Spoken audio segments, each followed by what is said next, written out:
So, development charges can be a very complicated and sensitive topic. So let me start by telling you how development charges are defined. Development charges are a fee charged by the municipality for the recovery of growth costs. Growth costs are recovered to build new infrastructure supporting growth, to pay down existing debt for past growth works, and to avoid taxpayers paying for costs that serve growth. Development charges do not pay for operating costs or infrastructure renewal. That's paid for by new taxes from new homes and businesses, also known as assessment growth. Development charges must be paid when a building permit is issued for most new buildings.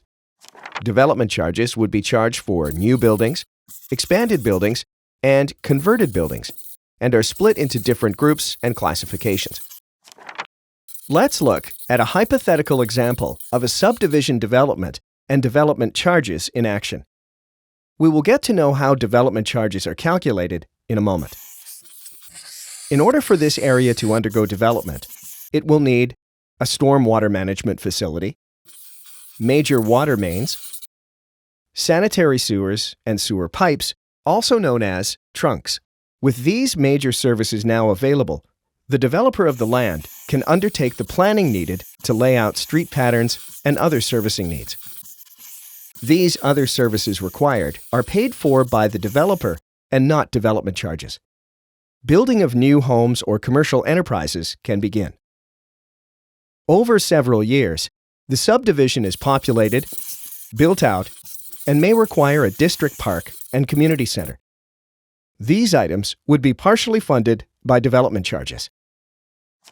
It's now time to look at how development charge rates are calculated, which can be the most complicated item. But first, it's important to know that all municipalities in Ontario must follow the Development Charges Act, which outlines rules municipalities must follow for setting a development charge rate. The main focus of development charge calculation is recovering the appropriate amount of money from individuals who are sparking municipal growth.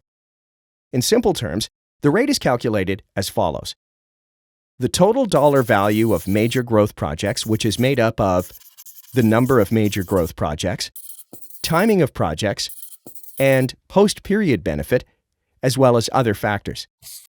This is then divided by the projected growth to be sparked by projects, which is made up of the amount of the forecasted units in space and splits by development type.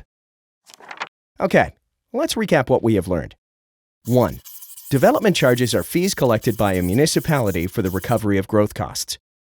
2. Development charges are governed by the Province of Ontario under the Development Charges Act. 3. Development charges only pay for the initial capital cost of major growth-related services that have been identified as part of the rate-setting process. 4. Development charges are paid by individuals or entities looking to construct new buildings, expand buildings, or convert buildings for a different use. 5. Development charge rate calculations are based on the formula of total dollar value of major growth projects divided by the projected growth to be sparked by those projects. And that explains how your municipality uses development charges to pay for growth.